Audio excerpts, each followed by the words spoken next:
ইসলাম যুক্ত বলে ঘটনা কি ভাই রাহনা হলো ইসলামকে প্রকাশ করা যাবে না, ইসলাম চালানো যাবে। তার মাথার মধ্যে করছি, চেহারার মধ্যে, শরীরের মধ্যে, মিছিলের মধ্যে, কাজের মধ্যে প্রকাশ করবে কবে? কি এমন বাহ্যিক দৃষ্টিতে আমরা নির্বাচন করতে পারি না, কিন্তু এক দলের পিছনে একটা ইসলাম শব্দ আছে।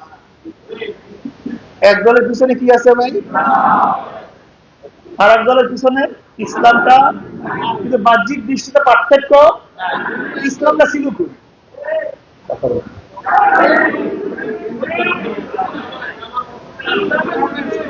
বলেন, ইসলামটা ছিল না, তখন নামের মধ্যে ছিল না। আমরা দেখতে পারেন না একটা বুকের মধ্যে লেখা ছিল সেই ইসলাম।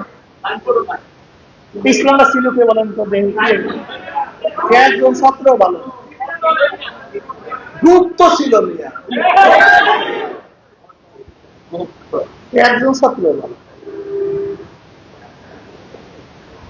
বুকের মধ্যে লেখা নাই, সাইনবোর্ডেও নাই, কিন্তু এরা ব্যবহার করে একটা শব্দ। সেই ইসলামটা তখন ছিল কোথায়?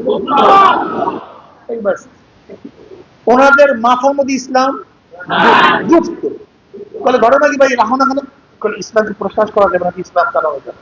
তার মাথার মধ্যে করছি, চেহারার মধ্যে, শরীরের মধ্যে, মিছিলের মধ্যে, কাজের মধ্যে প্রকাশ করবে কবে? কি এমন প্রকাশ করার নাম নেই তো। ইসলাম হুকুমতের কাজটা কি? কম তো ইসলাম হুকুমের কাজটা কি? কাজটা কি? কাজটা আল্লাহ পাক বলেন আল্লাযীনা ইম্মাক্কান্নাহুম ফিল আরদ আকামুস সালাহ ওয়া আতাউয যাকাত ওয়া আমারু বিল মারুফ ওয়া নাহাউ আনিল মুনকার। খুব ভালোভাবে বুঝবেন, ইসলাম হুকুমতের কাজটা ওই গোষ্ঠী, ওই জাতি, ওই ব্যক্তি, আমি যদি তাদেরকে ক্ষমতা, আল্লাযীনা ইম্মাক্কান্নাহুম ফিল আরদ, আমি যদি তাদেরকে ক্ষমতা অধিষ্ঠ করতাম, দুনিয়ার মধ্যে ক্ষমতা দিতাম, তারা কি করত? তাদের প্রথম কাজ নামাজ কায়েম করত। প্রথম কাজ কি?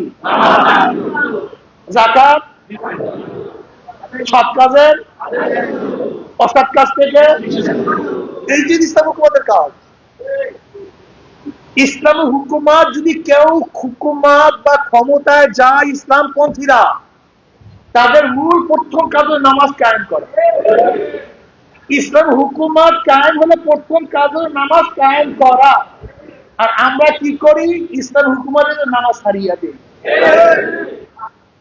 ইসলাম হুকুমাত কায়েম হলে কাজটাকে আমরু বিল মারুফ, সৎ কাজের আদেশ, এই নামাজ পড়, রোজা রাখ, জিকির কর, টুপি পর, দাড়ি রাখ, সুন্নাত অনুযায়ী চল, এটা হলো কাজ। আর আমরা ইসলাম হুকুমাত আওয়ার সাথে সাথে দাড়ি ছাড়, টুপি ছাড়, সুন্নাত ছাড়, নফল ছাড়, জিকির ছাড়, পর্দা ছাড়। ইসলামের কাজটা কি? মদ খাইস না, গাঁজা খাইস না, ইসলামের বাহিরে যাইস না, বেপর্দা হইস না। আর এখন আমরা ইসলাম হুকুমাতের জন্য শরীয়তের খেলাফ, ইসলাম হুকুম, এর জন্য পাগল হয়ে গেছে।